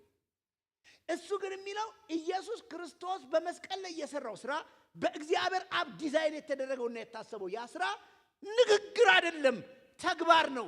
ተግባር ብቻ አይደለም፣ ኃይል ነው። ምን አይነት ኃይል? እኔን ከሲኦል አውጥቶ የእግዚአብሔር መንግስት ወራሽ የሚያደርግ ኃይል። ኢየሱስ መስቀል ላይ ብዙ አልተናገረም። 7 ነው ምናምን ቃላትን ያወራው፣ በጣም ጥቂት ነገር ነው የተናገረው። ግን የእግዚአብሔር ኃይል ይገለጥ ነበር። ሰዎች በክርስቶስ ኢየሱስ የመስቀል ስራ የሲኦል አፍ ይዘጋ ነበር፣ የመንግስተ ሰማያት በር ይከፈት ነበር። የእግዚአብሔር ኃይል። እስቲ ጮኻችሁ አሜን በሉት። የሚላችሁ ይሄን ነው። ለዚህ ዓለም ሰዎች ሄዳችሁ ለሚፈላሰፉ ንግግር እናቃለን ለሚሉ ለሚደሰኩሩ ሰዎች ሄዳችሁ የመስቀሉን ቃል ብትነግሯቸው ሞኝነት ነው። አንድ ሰው በመስቀል ላይ ሞተ፣ ከዛስ በሱ ሞት ምክንያት የዘላለም ሕይወት አገኘ፣ ሞኝነት ነው። ለምን? ስለሚጠፉ። ለኛ ለምንድነው ግን? የእግዚአብሔር ኃይል። አሁን ስሙ። በእግዚአብሔር ጥበብ ምክንያት ዓለም እግዚአብሔርን በጥበብ ስላላወቀች በስብከት ሞኝነት የሚያምኑትን ሊያድን የእግዚአብሔር በጎ ፈቃድ ሆነ። አሁን በእግዚአብሔር ጥበብ ምክንያት ነው ባይዘው ዓለም እግዚአብሔር ማወቅ ያልቻለችው ነው የሚለው። በጣም ከባድ እኮ። በማጥበብ ምክንያት፣ በእግዚአብሔር ጥበብ ምክንያት። ምን? እግዚአብሔር ጥበቡን የገለጠው የት ነው ካላችሁ መስቀሉ ላይ። አርቱን የሚሰራው የት ነው? መስቀሉ ላይ። የሚያከናውነው ያ ጥበብ ለነሱ የሚገባ ጥበብ ስላልሆነ እግዚአብሔርንም ይሄንንም የሚከተሉትን ሰዎች ሞኝ ነው ብለው የራሳቸውን ጥበብ ዴቨሎፕ አደረጉ። አሁን እንዴት ነው ነገራቸዋል? አሁን በአይሁድ ምልክትን ይሻሉ የሚለው ነው ያለው። አይሁድ አንድ የእግዚአብሔር ተልእኮ አለኝ የሚልን ሰው ጠቅላላ የሚጠይቁት ጉዳይ አንድ ነው፣ ኃይል ነው የሚሉት። አሳየ። የግሪክ ሰዎች ደግሞ ምንድነው? ጥበብ አሳየ። በምን? በንግግር። አሁን ኢየሱስ በመስቀል ላይ ሞተ ብለን ስንናገር፣ ኢየሱስ በመስቀል ላይ ስለ ኃጢአታችን ራሱን ሰዋ ብለን ስንናገር፣ አሳልፎ ሰጠ ብለን ስንናገር፣ አንድ ደግሞ የማንረሳው ነገር አለ። በበደሉና በኃጢአቱ ሳይሆን እሱ ኢኖሰንት ነው፣ ንጹህ ነው። አሜን። ንጹህ የሆነው እሱ ነው ስለኛ ኃጢአትና በደል በመስቀል ላይ ዋለው። አሁን ለግሪክ ሰው ይሄ አይገባው። ለምን? እንዲህ አንድ ሰው ንጹህ ሆኖ እንዴት በመስቀል እስኪገድሉ ድረስ ጥበብ የለውም ማለት ነው? ተናግሮ ንጽህናውን አስረድቶ አይፈታም እንዴ? እኛ እኮ ጥበብ አለን። እንኳን ንጹህ ሆነን ንጹህ ሳንሆን ራሱ የመፈታት ጥበብ አለን። ጠበቃ ማለት ነው አይደል? አሁን ጠበቃ እኮ የሚከራከር ነገሩ ልክ ነው አይደለም ብቻ አይደለም፣ የህግ ክፍተት አግኝቶ አንተ አሸናፊ እንድትሆን አይደል እንዴ? ጠበቆች እንደዛ የማይሆን ኬዝ እንዳጠፋህ እያወቀ ሰው እንደጎዳህ እያወቀ ጠበቃ ቆምልሃለሁ ይላል። ምን ልታረገኝ ብትለው የህግ ክፍተት ካገኘው ከዚህ ጉዳይ ነፃ አወጣለሁ ብሎ። በምን? በንግግር ጥበብ፣ ህጎችን በማወሳሰብ ከዛና ከዚህ በመጥቀስ። እነሱ የሚሉት ምንድን ነው? ኢየሱስ ሞተ ነው አይደለም የምትሉት? አዎ፣ ጥበብ የለውም እሱ። ለምን? እንዴ ንጹህ ሆኖ እንዴት ንጽህናውን ራሱ ማስረዳት ያቅተዋል? ንግግር አይችልም። አይሁድስ ምልክትን ይሻሉ። ኢየሱስን ማቴዎስ ወንጌል ላይ፣ ማርቆስ ወንጌል ላይ ሄዳችሁ ዮሐንስ ልትሩ ይመጡና አንተ የእግዚአብሔር ልጅ ምልክትን አሳይ እስቲ ደበላልቀው። ያ አብሮት እንኳን የተሰቀለው የጠየቀው ምንድን ነው? አንተ የሕያው የእግዚአብሔር ልጅ ከሆንክ ምንም አይደለም ወረድ ብለህ ሲያሳይ። ያ አይሁድ እኮ ቢወርድ ሰውየውንም ቢያወርደው ይቀበለዋል። ግን በዘላለም የእግዚአብሔር እቅድ ውስጥ የእግዚአብሔር የዘላለም እቅድ ይበላሻል። ኢየሱስ የዚህን ሰውዬ ትችት ዝም ብሎ ለዚህ ሰውዬ ሞኝነት የመሰለውን የእግዚአብሔርን ጥበብ ይጠበብ ነበር። አሜን አትሉ? ሮሜ ሳስተምር ነግሬያቸው ዮሐንስ አፈወርቅ ቢባል እግዚአብሔር ዓለምን ከፈጠረበት ጥበቡ ይልቅ ዓለሙን ያዳነበት ጥበቡ ይበልጣል። ሰው እቺን ታብ የሰራውን ሰው እያታደንቁትም? ምንም አታደንቁ። አሁን ይሄ ገመድ ሳይኖረው ከነዚህ ሳውንድ ሲስተሞች ጋር ተገናኝቶ የኔን ድምጽ ለእናንተ አጉልቶ መስጠቱ እንዲሁ ካሰባችሁት አይደንቅም? አይደንቅም? ምንም ገመድ እንኳን ቢኖር ራሱ ገመድ ቢኖር በገመድ ድምጽ ማለፉ አይገርማችሁ? ስልክ አንስታችሁ አሜሪካ ላለ ሰው እዚህ ቁጭ ብላችሁ ማውራታችሁ አይገርማችሁ? ጥበብ አይደል? የሚገርም እኮ ጥበብ ነው። ይሄን እንኳን የሰራን ሰው የፈለሰፈን ሰው በጣም ጥበብ ከአእምሮ በላይ ምጡቅ ነው ብለን እናስበዋል። ይሄን አይደለም እኮ ፍጥረተ ዓለሙን የፈጠረ እግዚአብሔር ደግሞ ጥበቡን አስቡ። እኔ እንደውም እኮ ረስታችሁ እንጂ ሳስረዳችሁ ለምሳሌ እከሌ እኮ የተማሩ ናቸው፣ ሰብ ስፔሻሊስት ናቸው፣ አይን ላይ ይጠበባሉ፣ የአይን ስፔሻሊስት ናቸው የምትሏቸው ሰውዬ እኮ አይን አይሰሩ ይሰራሉ እንዴ? የታመመ አይን ነው የሚያድሩ። ግን እኛ አይን ስለሚያክሙ ራሱ እሳቸው እኮ ሰብ ስፔሻሊስት ፕሮፌሰር ናቸው ምናምን ብለን እናደንቃቸዋል። እንዴ አይን የፈጠረውስ እሱ? አይን እኮ በፍጥረት ዓለም ውስጥ በጣም ትንሽ ነው። አይን አይደለም ሙሉ ሰው ራሱ በገንቦ ውስጥ እንዳለ ጠብታ ነው ፍጥረት ጠቅላላ። እግዚአብሔር እኮ የፈጠረው ዩኒቨርስ ጥበቡ በጣም ኃይለኛ ነው። መጽሐፍ በጣም እግዚአብሔር ጥበበኛ እንደሆነ ይናገራል። ግን ይሄን የተረዱ ሰዎች እግዚአብሔር ዩኒቨርስን ከፈጠረበት ጥበቡ ይልቅ ኢየሱስን በመስቀል ላይ አድርጎ ሰውን ለማዳን የሄደበት ጥበብ ይበልጣል። እስቲ ጮኻችሁ አሜን በሉት።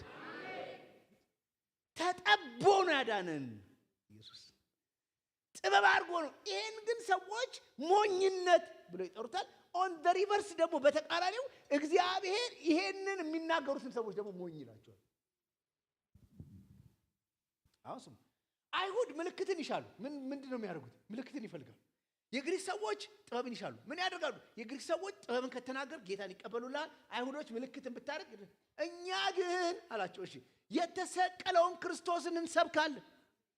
ምን ማለት እንደሆነ ነገር አይሁድ ጥበብን ስለሚሹ ብለን የክርስቶስን የመስቀል ሥራ ወደ ጎን አድርገን ክርስቶስን በጥበብ ቃል ወደ እናንተ ልናመጣው አንችልም። ከፍልስፍናዎች አንዱ ልናረጋው አንችልም። ተቀበላችሁም አልተቀበላችሁም ምልክትም የምትሹ ጥበብን የምትሹ ሰዎች እኛ እናንተ ሞኝነት ያላችሁትን እግዚአብሔር ግን የተጠበበበትን የክርስቶስን መስቀሉን እንሰብከዋለን። እስቲ ጮኻችሁ አሜን በሉ። መስቀል መስበክ ከባድ ነው። አንተ እንዴት ዳንክ? አንድ እግዚአብሔር የነበረ ከእግዚአብሔር ጋር ይኖር የነበረ እግዚአብሔር ወልድ የሆነ መጥቶ ሰው የሆነ ከዛስ እስከ 33 ዓመት በዚህ ምድር የተመላለሰ ከዛስ አይሁድ ይዘው ሰቀሉት። ከዛ ምን አገኘ? አንተ ዳንኩ። ሞኝ ይለዋል። አንተ እንደዚህ ትቀበላለህ? አእምሮ የለህም እንዴ? ጭንቅላት የለህም እንዴ? አይሁድም መሲያቸው እኮ በትንቢት መከራ እንደሚቀበል ተነግሯቸዋል። ይሄን አስተውሉ። እነሱ የሚጠብቁት መሲህ ማን ነው? ከሮማን አገዛዝ መጥቶ ታንክ ይዞ ምናምን ጦርነት ተዋግቶ ድብልቅልቃቸውን አውጥቶ ነፃ ሀገር የሚመሰርትላቸው ጌታ ይጠብቁ ነበር። መጣ። እሱ እንኳን ነፃ ሀገር ሊመሰርት ለራሱ ቤት የለውም። ቀበሮች ጉድጓድ አላቸው አለ፣ ሄደው የሚገቡበት አለ። የሰው ልጅ እኮ ማደሪያ እንኳን የለውም። ይሄ ለጫማው መቀየሪያ የለው። የጴጥሮስ አይነት ጠፍር ጫማ የሚያደርግ እንደ ጴጥሮስ አይነት ልብስ የሚለብስ የሚደክመው አንዳንድ ቀን ጀልባ ውስጥ የሚተኛ ይሄ እኮ መሲሁ ነው፣ የዘላለም ሕይወት የሚሰጠው አዳኙ ነው። ኧረ አትቀልዱ ይላል። እንደዚህ የሚሆን እንደዚህ አይነት አናቀውም እንዴ? ይሄን እኮ እናቀዋለን። የት? የጸራቢ ዮሴፍ ነው። ለዮሴፍ እንጨት ሲያቀብል ነው የምናቀው። እኛ ጥሩ ያናጺ ሰው እንደሆነ የምናቀው። እንደው ብፌ ይሰራልሃል ብትለኛ ምን አለው? አብረን ሄድና እናሰረን። ይሄ የዘላለም ሕይወት ትሰጣለህ ትላለህ እንዴ? ሞኝነት። እሺ ካላችሁ ደግሞ የሚሰጥ ከሆነ እስቲ ምልክት ያድርግ፣ እስቲ የሆነ ነገር ያድርግ። እሱ ደግሞ አያደርግም። ባይዘው ለክርስቶስ እኮ መታመን ቀላል። አላምንህም የሚሉትን የሚሰድቡትን ፍጅት ቢያደርጋቸው እኮ አትሰድበውም አይደል? በሱ ምራቃቸውን እንጥቅ ብሎ የተፉበትን እዛው ድፍት ቢያደርጋቸው ማቀጥሎ ይተፋል። ማን ነው? እሱ ደግሞ ሲተፋበት ዝም። ለምን? የእግዚአብሔር ጥበብ። ሞኝነት የሚመስል የእግዚአብሔር ጥበብ፣ የእግዚአብሔር የማዳን ኃይል። እስቲ ጮኻችሁ አሜን በሉስ።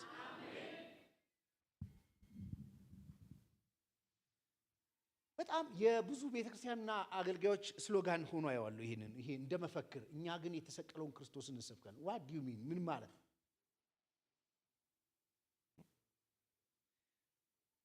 አንድ ሰው እንደዚህ ብለው ተናገሩ።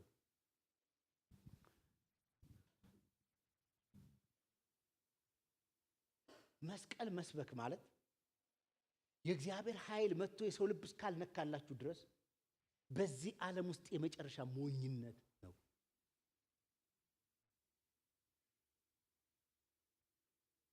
ይላችሁ የሮሜ መጽሐፍ እንደሚነግረን ምዕራፍ 4 ላይ እግዚአብሔር ልጁ ኢየሱስ ክርስቶስን አሳልፎ በመስጠትና በመግደል እንዲቀበር ማድረግ ከሙታን መካከል እንዲነሳ በማድረግ የሄደበት ስራ እኛን ያጸደቀ ብቻ ሳይሆን ራሱ እግዚአብሔር ጻድቅ እንደሆነ ያስመሰከረበት።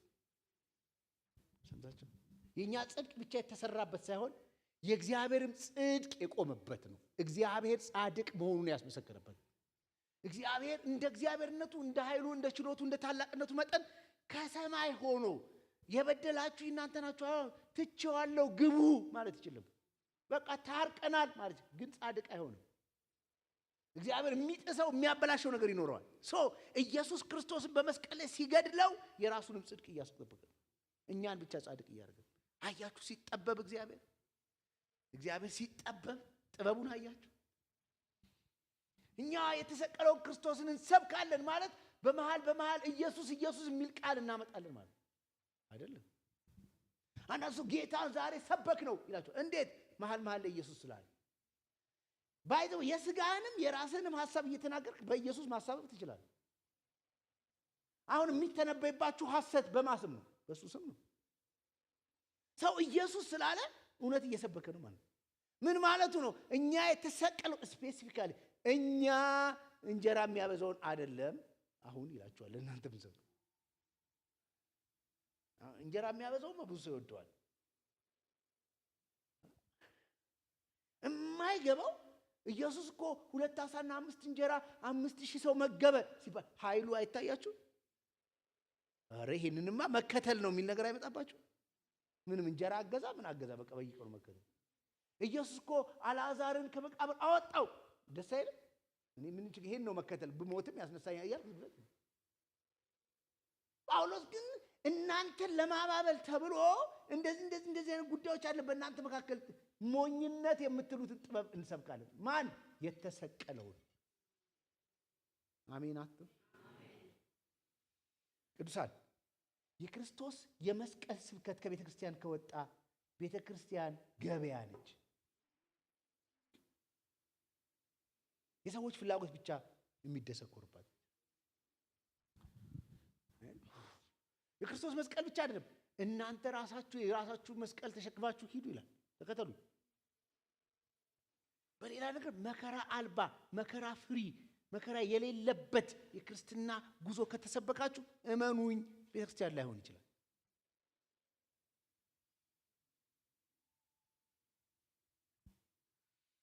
አሁን ስሙ ይሄን ሲጠቀለለው ለተጠሩ ግን አይሁድ ቢሆኑ የግሪክ ሰዎች ቢሆኑ የእግዚአብሔር ኃይልና የእግዚአብሔር ጥበብ የሆነው ክርስቶስ ማንም ይሁን አይሁድና የግሪክ ሰው ብሎ ቢሆን ዓለም ለሁለት ነው የምትከፈለው። እስራኤል የሚባል ህዝብ አለ። ከእስራኤል ውጪ ጠቅላላ አህዛብ ነው። የግሪክ ሰዎች ሪፕሬዘንት የሚያደርጉት አህዛብን ነው። አህዛብ ቢሆኑ አይሁዶች ቢሆኑ ለሁለቱም እግዚአብሔር የገለጠው ሚስጥር ክርስቶስ፣ የእግዚአብሔር ሚስጥር ክርስቶስ።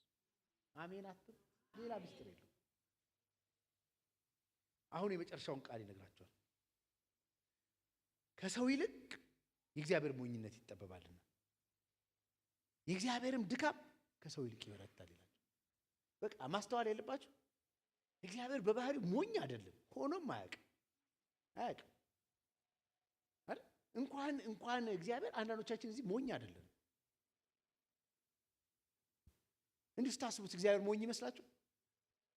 እሺ ይሄን የመስቀሉን ስራ እንደ ሞኝነት ራሱ ብትወስዱት የእግዚአብሔር ሞኝነቱ ከሰው ጥበብ ይልቅ ይጠበባል። እግዚአብሔር ደካማ አይደለም። ቢደክም ይመስላችሁ የደከመው ይመስላችሁ የእግዚአብሔር ድካሙ ከሰው ብርታት ይልቅ ይበረታል። አሜን አት የመጨረሻው አንድ ሐሳብ ስለሆነ ወንድሞች ሆይ መጠራታችሁን ተመልከቱ። አሁን ከግሪክ ሰዎች ጋር ጨረሳለሁ፣ ውጪ ካሉት ጋር እናንተ ቤተክርስቲያን ያላችሁ መጠራታችሁን ተመልከቱ። እንደ ሰው ጥበበኞች የሆኑ ብዙዎች፣ ኃያላን የሆኑ ብዙዎች፣ ባላባቶች የሆኑ ብዙዎች አልተጠሩ። ብታምኑ ባታምኑ ቆሮንቶስ ቤተክርስቲያን ውስጥ አብዛኛው ሰው የሚበዛው ስሌቭና ፍሪሜን የሚባላል። ፍሪማን አይደለም። ፍሪማን ማለት ባሪያ መሆን የማይችል። ፍሪሜን ማለት ከባርነት አገልግሎ በነፃ የተፈታ ማለት ነው። በጣም አብዛኛው የቆሮንቶስ ሰዎች ባሪያ ሆነው አሁን ወደ ነፃነት የመጡና እስቲል ነው በባርነት ያሉ ሰዎች ናቸው። በጣም ያባለቱ እና እዚህ መጥተው ግን ተመጻድቀዋል። በቃ የመጨረሻ የሚሆኑትን አሳጥቷቸዋል። ጳውሎስ እንዴ ወንድሞቼ መጠራታችሁን ተመልከቷል።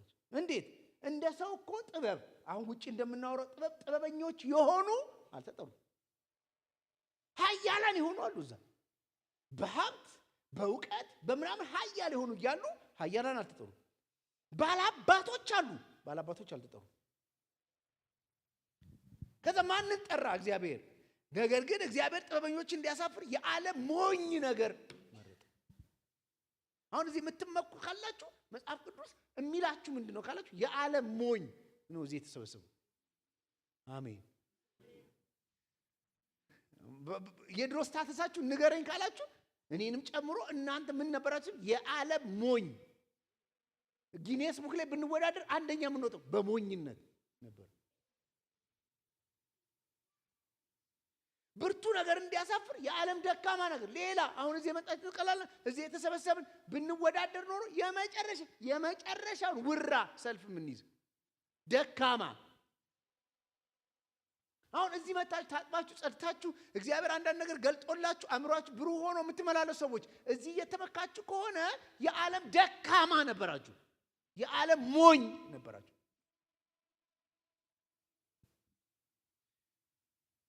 ሌላስ በጣም እኮ ጨካኝ ነው መጽሐፍ ቅዱስ በደንብ ነው የሚናገረው። እግዚአብሔር የሆነውን ነገር እንዲያጠፋ የዓለምን ምናምንቴ የተናቀውን ነገር ያልሆነውን ነገር ማናንተ ምናምንቴ የተናቀ ያልሆነ ነበርን እኛ። ተመልከቱ። አንዳንድ ቀን መዘመር ሲያቅታችሁ፣ እግዚአብሔር ማገልገል ሲያቅታችሁ፣ ትህትና ሲተናነቃችሁ፣ እንትኑ ልብሴን ያቆሸዋል ምናምን ብላችሁ ስትጠነቀቁ ቤተክርስቲያን ውስጥ እኔ ልንገራችሁ ማን እንደሆናችሁ እወቁ። የዓለም ሞኝ፣ የዓለም ምናምንቴ፣ የዓለም ደካማ እንደዚህ ነው የተጠራው። ቆሮንቶሶች አቤት እዚህ መታችሁ የተበታችሁ ነው አይደለ? አዎ የሚያረጋችሁን በቃ አሳጣችኋል። አዎ ከሰው ሁሉ በላይ የሆናችሁ መለሰ። እኔ ነግራችኋለሁ የዓለም ምናምንቴ ነበራችሁ። ለምን? እግዚአብሔር በዚህ ጥበብ ክራይቴሪያ ቢጠራ ኖሮ በስብከት ሞኝነት ጠራን እንጂ ስብከቱ የሞኝ ስለሆነ አይደለም። እንደ ሞኝ ተቀበልነው፣ ሻልንና ተቀበልነው እንጂ እኛን እኮ የሚያስንቁ ጥበበኞች ውጭ አሉ። እኔ ሁሌ እላለሁ እዚህ እኮ መጽሐፍ ማንበብ የማይችል መካከላችን አለ። ያልተማርን እኮ ብዙ ሰዎች አሉ አይደል? በዚህ ዓለም ትምህርት ቢሆን ማን ይገባል? በዲግሪ ቢሆን እዚህ ማን ይገባል? የተወሰናችሁ ይኖራችኋል። እሺ ትገባላችሁ። ቦታው ቢጠብ ባለ ዲግሪዎች ውጡ፣ ባለ ማስተርሶች ግቡ ነው የሚባለው። እሺ አሁንም ይቀንሳል። ባለ ፒኤችዲዎች እየወጣ ነው። እግዚአብሔር ግን የዓለም ምናምንቴ ነገር አሜን አትሉ? እነሱን ያሳፍር ዘንድ የማይሆን ሰው እግዚአብሔር መረጠ። አንድ ኤልያስ አብጤ መዝሙር አለ። ከኔ ከሾሃማው ግራር እንጨት ይላል ለቃልህ ማደሪያ ታቦት መስራት። እንጨት አትሆኑ እንዴ? ግራር ጋር የሚሄደው ቀጥ ያለ እያለ አይ ታቦት ሲሰራ ከግራር እንጨት ስራው አሉ። ለምን? ቀጥ ያለ እንጨት መለመሎ ዋንዛ ምናምን የሚያልኩ አሉ። በአንዴ ተጠርበው መሆን የሚችሉ እሾክ ያለበት ጥምዝምዝ ያለ የግራር እንጨት። ስለዚህ ከኔ ከሾሃማው ግራር እንጨት ለቃልህ ማደሪያ ታቦት መስራት ምንኛ ብትወደኝ። እዚህ እኮ ግራር ነው የተሰበሰበው። ጠማማ ሰው እኮ ነው የተሰበሰበው። ለምንም የማይጠቅም ሰው እኮ ነው የተሰበሰበው። እግዚአብሔር ቀጥ አድርጎን ነው እንጂ አጽድቶን ነው እንጂ ለቃሉ ማደሪያ ታቦት አድርጎን ነው እንጂ ለክብሩ መገለጫ አድርጎን ነው እንጂ እግዚአብሔር አሜን አትሉ? ከእናንተ የሚበልጥ ደሞዝ የሚበላ ናሳ ላይ የሚመራ ጠፈር ላይ የሚወጣ ሰውዬ ኢየሱስ ጌታ ነው ስትሎ ለሱ ሞኝነት ነው። እኔ ምንም የማላቅ ያልተማርኩ የዚህ ዓለም ጥበብ የማይገባኝ ሰውዬ ኢየሱስ ጌታ ነው ስባል አሜን አልኩ መጣ። ከዛስ እግዚአብሔር መንፈሱን አሳደረብኝ፣ ቃሉን አሳደረብኝ፣ የታቦት አይነት ስራ ሰጠኝ። አሜን አትሉ? ክብሩን በእኔ ገለጠ። ስለዚህ ስጋ የለበሰ ሁሉ በእግዚአብሔር ፊት እንዳይመካ ብዙ ሰው ሲያስመስክሩት እንዴት ነው ጌታን ያገኘው ምናምን ሰስቱት ሳያስበው የራሱንም ትምክህት ይነግራቸዋል። እኛ ድሮም ቤተሰባችን እግዚአብሔርን ይፈልግ ነበር። ኧረ የሚፈልግ ውጭ አለ። እኔ ድሮም ጨዋ ነበርኩ፣ ያን ያህል ዱርዬም አልነበርኩም እና በጨዋነት ተመርጠ እዚህ እንደገባህ ነገር። አንዳንዱ ደግሞ ያንረዋል። በጣም እኔ አስቸጋሪ ነበርኩና በአስቸጋሪነትም በጨዋነትም አልተመረጥክም። በእግዚአብሔር ምሕረት በእግዚአብሔር ቸርነት አሁን እዚህ ጉባኤ መካከል ስጋ ይለበሳል አለ ወይ? ኦኬ እናንተ መንፈስ ናችሁ።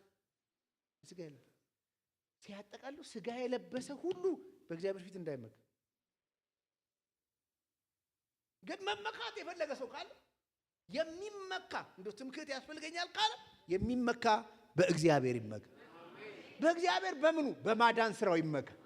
በክርስቶስ ኢየሱስ በኩል በተጠበበው ጥበቡ ይመካ። እግዚአብሔር ለሱ ባደረገው ነገር ይመካ። እስቲ ጮኻችሁ አሜን በሉ። በሌላ አነጋገር አንተ ምን አለ ስትባል ቤት አለኝ ብለህ አትመካ፣ ትምህርት አለኝ ብለህ አትመካ፣ መልክ አለኝ ብለህ አትመካ፣ ዕውቀት አለኝ ብለህ አትመካ። እግዚአብሔር አለኝ ብለህ ተመካ። አሜን አትል ተብሎ እንደተጻፈ ከኤርምያስ መጽሐፍ ነው የሚጠቅሰው። ተብሎ እንደተጻፈ ይሆን ዘንድ ከእግዚአብሔር ዘንድ ጥበብና ጽድቅን ቅድስናን ቤዛነትን በተደረገ በክርስቶስ ኢየሱስ ይሆናችሁ ከእርሱ እግዚአብሔር ጥበብ አደረገልን፣ ቤዛነት አደረገልን። ይሄን ሁሉ የሆነው ከክርስቶስ ኢየሱስ የተነሳ ክብር ለስሙ ይሁንለት። እስቲ ጮኻችሁ አሜን በሉ። አሁን ነካ ያደረግናቸውን ጉዳዮች በዝርዝር የምንመጣባቸው ቦታዎች አሉ። ቆሮንቶስ ቤተክርስቲያን ከሚያስቸግረው ነገር አንዱ ትምክህት ነው። በጣም ትምክህተኞች ናቸው። የሚመኩት በብዙ ነገር ነው። አንዳንዶቹ በጸጋ ስጦታቸው ራሱ ይመካሉ። አንዳንዶቻችን እኮ ምንም ማናቅ አመጣና እግዚአብሔር አቁሞ አገልጋይ ያደርጋል። ከዛ እያወቀን ሰው ሁሉ በማገልገላችን ምክንያት የምናገለግለው ሰው ላይ ሁላ ተበተ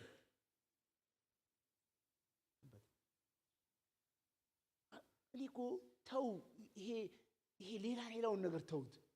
እንዲሁ እንደ ሰው እኮ እዚህ ከመጣን በኋላ እኮ እግዚአብሔር ብዙ ነገር አድርጎልን